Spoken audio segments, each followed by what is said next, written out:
Hello friends, இன்றைக்கி இந்த வீடியோவில் என்ன பார்க்க போகிறோன்னு பார்த்தீங்கன்னா, இதுக்கு முன்னாடி உள்ள வீடியோவில் பார்த்தீங்கன்னா வந்துட்டு ஃபீடு சீரியஸில் பார்ட் 1 போட்டிருந்தோம். ஆடுங்களுக்கு கொடுக்கக்கூடிய தீவனம் என்னென்ன வகையாக இருக்குது அப்படின்னு சொல்லிட்டு ஒரு 3 வகையான தீவனம் சொல்லியிருந்தேன். Concentrate feed, green feed, try feed அப்படின்னு சொல்லிட்டு பேசிக்காக போகலாம் அப்படின்னு சொல்லிட்டு தான் வந்துட்டு அந்த பேசிக்கான ஒரு வீடியோ சொல்லியிருந்தது. அதுக்கு அடுத்த பார்ட் பார்த்தீங்கன்னா கான்சென்ட்ரேட் ஃபீடு, அதாவது அடர் தீவனம்.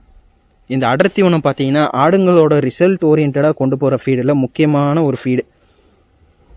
ஸோ இன்றைக்கி இந்த வீடியோவில் பார்த்தீங்கன்னா வந்துட்டு ஒரு பேசிக்கான இன்ட்ரடக்ஷன் போகலாம். அடுத்த பார்ட்டில் பார்த்தீங்கன்னா வந்துட்டு இந்த கான்சென்ட்ரேட் ஃபீட்லேயே செகண்ட் பார்ட்டில் பார்த்தீங்கன்னா வந்துட்டு கான்சென்ட்ரேட் ஃபீடு நாமளே எப்படி ரெடி பண்ணலாம் அப்படின்னு சொல்லி பார்க்கலாம். ஃபஸ்ட்டு கான்சென்ட்ரேட் ஃபீடு என்ன அப்படின்னு சொல்லி பார்த்தீங்கன்னா வந்துட்டு நம்மளுக்கு ஆடுங்களுக்கு கொடுக்கக்கூடிய தீவனத்தில் முக்கியமான பங்கு வைக்கிற தீவனம் பார்த்தீங்கன்னா வந்துட்டு கான்சென்ட்ரேட் ஃபீடு. எதனால் அப்படின்னு சொல்லி பார்த்தீங்கன்னா கான்சென்ட்ரேட் ஃபீடில் பார்த்தீங்கன்னா வந்துட்டு எல்லா வகையான ப்ரோட்டீன்ஸு, கார்போஹைட்ரேட்ஸு, ஃபைபரு, அதே மாதிரி சப்ளிமெண்ட்ஸில் வைட்டமின்ஸ் அண்டு மினரல்ஸு இது இருந்தால் மட்டும்தான் வந்துட்டு ஒரு கம்ப்ளீட் கான்சென்ட்ரேட் ஃபீடு அடர் தீவனம் அப்படின்னு சொல்லுவாங்க. ஸோ நாம் கொடுக்கக்கூடிய தீவனத்தில் கார்போஹைட்ரேட்ஸு, ப்ரோட்டீன், ஃபைபரு, மல்டிவிட்டமின்ஸு எல்லாமே இருக்கா அப்படின்னு சொல்லிட்டு நீங்கள் செக் பண்ணிக்கோங்க. இல்லைனா எப்படி ரெடி பண்ணலாம், நாமளே எப்படி ரெடி பண்ணலாம், எத்தனை பர்சன்டேஜில் எல்லாமே கொடுக்கலாம் அப்படின்னு சொல்லிட்டு நான் அடுத்த வீடியோவில் போடுறேன்.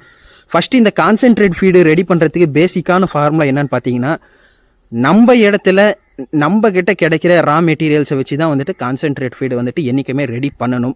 அந்த ஃபீடு நம்ம பக்கத்தில் இருக்கிற கடையில் பார்த்தீங்கன்னா 365 நாள்லேயும் அந்த ஃபீடு கிடைக்கக்கூடிய ஒரு ஃபீடாக இருக்கணும்.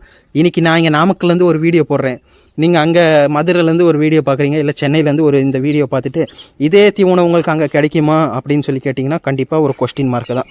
அந்த கொஸ்டின் மார்க்கு வந்துட்டு என்றைக்குமே வந்துட்டு இந்த ஆடு வளர்த்துறதுல இருக்கக்கூடாது. உங்கள்கிட்ட என்ன ஃபீடு கிடைக்கிது அந்த ஃபீடை வச்சு இந்த பர்சன்டேஜில் நீங்கள் கான்சென்ட்ரேட் ஃபீடு ரெடி பண்ணி ரிசல்ட் ஓரியன்டாக கொண்டு போகணும். அதுதான் வந்துட்டு கான்சென்ட்ரேட் ஃபீடு. அடுத்தபடியாக சக்ஸஸாக நம்ம ஃபார்மை கொண்டு போகிறதுக்காக யூஸ்ஃபுல்லாக இருக்கும். இதுதான் ஒரு பேசிக் இன்ட்ரோடக்ஷன். அடுத்த பார்ட்டில் பார்த்தீங்கன்னா நம்ம கொடுக்குற கான்சென்ட்ரேட் ஃபீல்டில் எத்தனை பர்சன்டேஜ் எல்லாம் என்னென்ன இருக்கணும் அப்படின்னு சொல்லிட்டு சொல்கிறேன். ஸோ இந்த வீடியோ நீங்கள் புதுசாக பார்த்துருந்தீங்கன்னா கண்டிப்பாக இந்த வீடியோ வந்துட்டு நம்ம சேனலை வந்துட்டு ஃபாலோ பண்ணுங்கள்.